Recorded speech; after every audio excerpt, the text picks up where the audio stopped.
madaxa shirkadda ayaa arkay saaxiibtiisii hore oo mar ka tagtay haddana gebi ahaanba indha la'aan ahayd. gaari ayaa ku dhawaa inuu haweenayda ku dhufto.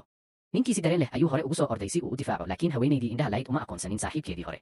waxay u malaynaysay inay qof la kulantay, markaas ayay si argagax leh uga raali gelisay. ninkii wuxuu eegay haweenaydii wareersanayd, dhammaan nacaybkii uu u hayay sannado badanna way baaba'een. waqtigaas haweenaydu waxay hoos u eegtay saboolnimadiisa, waxayna tidhi waxyaabo badan oo naxariis darro ah si ay ugu qasbaan inuu kala tago. aad buu u necbaa, laakiin markuu arkay sida nolosheedu u murugaysan tahay, qalbigiisu wuu jilcay.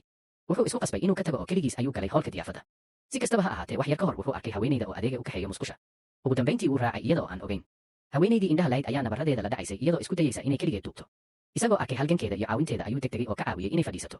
haweenaydii ayaa weydiisay cidda uu yahay, laakiin ma uusan jawaabin oo si aamusnaan ah ayuu nabaradeeda u nadiifiyey.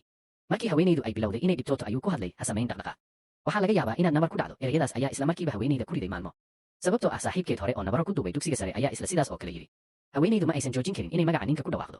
ninkii si degdeg ah ayuu u beeniyey, kadibna wuu jeestay oo baxay. haweenaydu ma aysan sii adkayn arrinta. waxay aaminsanayd in ninkii ay mar ka tagtay uusan weligiis wax caawimo ah siin doonin.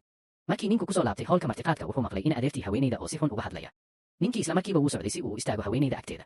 wuxuu sheegay inuu damacsan yahay inuu guur la galo qof ka tirsan qoyskeeda. in adeerkii haweenayda ayaa aad u farxay. si khaldan ayay u rumaysatay in ninku uu doonayo inuu guursado. markaasi degdeg ah ayay u keentay inuu la kulmo aabaheed. aabaheed wuxuu ahaa adeerkii aabaha ee haweenayda. adeerkii ayaa u malaynayay in qoyskiisu ay heli doonaan hanti iyo mansab. ninkii si lama filaan ah ayuu ugu dhawaaqay in qofka uu runtii doonayo inuu guursado uu yahay abtigiis. in adeerkii haweenayda ma aqbali karin in ninku uu ka doorto haweenay indholaan ah. iyada iyo hooyadeed isla markiiba waxay bilaabeen inay xanta u sheegaan haweenayda indholaanta ah. laakiin ninku wuxuu la baxay qandaraas qiimihiisu yahay $50 milyan oo Maraykan ah oo shuruud guur ah. adeerkii lacagta ku mashquulsanaa isla markiiba wuu ogolaaday inuu haweenayda u guuriyo.